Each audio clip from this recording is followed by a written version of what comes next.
Hello, abnormal family. First of all, I'd like to say a few things. Today, on our Facebook page, we went over 140 new subscribers, guys. Thank you so much for joining our page. We're growing so fast. Our YouTube page is also growing really fast. It's awesome having each and every one of you join our YouTube page. All of the donations, all the support for bringing Hunter home has just been outrageous. Every time you guys do something like that, it just truly touches our heart. Thank you so much for everything you're doing for Hunter and for my family. If you would like to help, everything's in the description that you would need to be able to do that, or just leave a comment and like this video. To start this story, I should probably explain the when and where. My family has a cabin in northern Alberta on a beautiful lake called Island Lake. It's pretty much out in the middle of nowhere. I was about 18 at the time of this story. The family cabin had recently been reconstructed into a full-fledged house like a cabin, as the rules for outhouses were being changed. The cabin was still under construction and was being painted at the time. My dad decided to take me up hunting for the weekend with my best friend at the time. Out at the cabin, my passion has always been building fires and chopping wood, so one night on that weekend I decided around midnight to go downstairs that was descending to the beach and build a fire pit. My dad and friend were asleep at the time, so I decided to go about doing the things that I normally done, when suddenly I heard a crackling in the bushes on the neighbor's property. Our neighbors have a very dense forest connecting to a local campground on their property. I brushed it off as a raccoon or something and continued about making the fire. When I finally got the fire going, I stopped to look at the stars when suddenly I heard a growl coming from the bushes. I turned in the direction to see a pair of eyes staring at me. I couldn't make out the figures, so I went into the shed to grab a flashlight when suddenly I heard a bang on the side of the shed from inside. I turned to look up at the window of the shed, and I wish I had not. There before my eyes were those same eyes staring directly at me through the tinted window. Suddenly a feeling of dread fell upon me as I realized I had left the shed door open and I could hear what sounded like claws dragging along the side of the shed. I realized this thing must have been at least 7 feet tall, as this shed was from the old cabin and was sitting on planks to keep it standing up. It was about 9 feet tall, and the window sat about 7 foot to the point. I realized whatever this thing was, it was clearly overpowering me. As the guns were inside the cabin and I had nowhere to run, I thought to myself that this is it.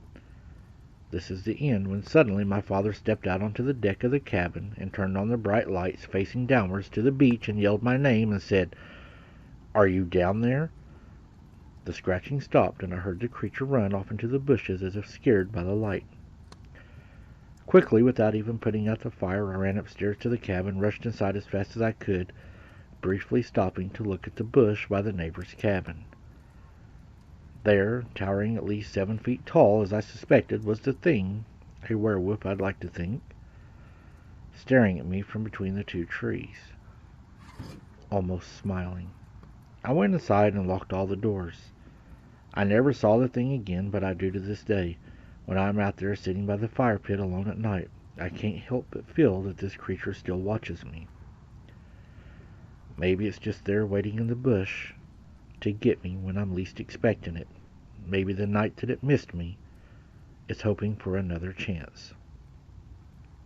You know, back when we was at my granny's, these creatures, they were around almost every night. There wasn't a night they really wasn't around unless it was a night that snowed. Now, if it snowed, they hardly ever came around. But thunderstorms, you would think in a thunderstorm, you would think, man, it's raining outside, it's miserable outside, it's just everything is soaking wet. But believe it or not, that's the nights that it was even the worst. Why was it worse on those nights? I don't know. Maybe they hid by the sound of the rain. Maybe they hid by the thunder. Maybe they even used the lightning in the sky to work with their eyes that are adapted to work in low light. Maybe the flashes of lightning gave them the ability to see as if it were daylight in the pitch black. I'm not sure why they chose those nights. Would the rain keep their smell down? That way other animals couldn't get their scent and warn the owners that they were close to the house, that other dogs and stuff, wouldn't bark because they wouldn't know that they were there. Did it cover up their tracks? Is that why they would come in the rain, that their tracks would be covered? I'm not sure. But I do know on those nights it was worse. I remember many nights just being inside hoping that it could not come in. Hearing it push on the doors, beat on the house, scratch on the house, hear it breathing, whistling, yelling, screaming. All those things. And then you would even hear it like off in a hog pasture or off in the field or over by the barn, just beating on something for no reason. But you knew it was out there. It ain't like when it came up there that it tried to be quiet. It was never quiet. It was always loud. It was always breathing heavy, beating on things, scratching on things, howling, screaming. Why did it do that? Was it to scare us? Was it angry? I don't know. Was it hoping somebody would run outside to see what was out there and make themselves a victim? I think sometimes they do that to lure us outside. I'm not sure why they do that. But I know one thing. I know that once they see you, they get attached to you, they laugh at you, they'll scream at you. Some of them even called some of my family's names. They called my mom's name and my granny's name. A lot of people say that when they see these things, they're smiling. There was a guy I done a video on. He said, 50 years later, he said it looked at him and it smiled and it said hello.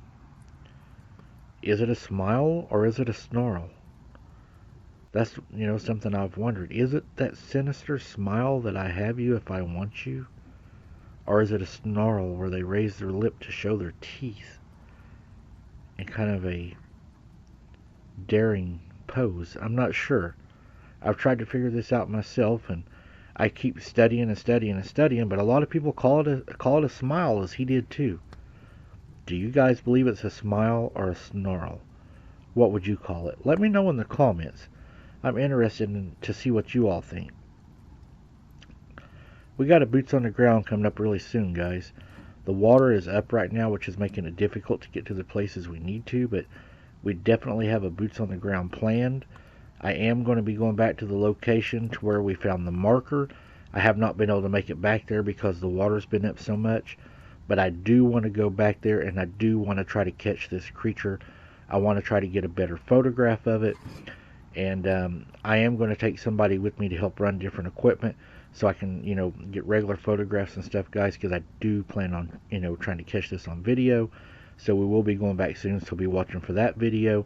Thank you so much for smashing the like button, guys. It helps so much, and leaving a comment.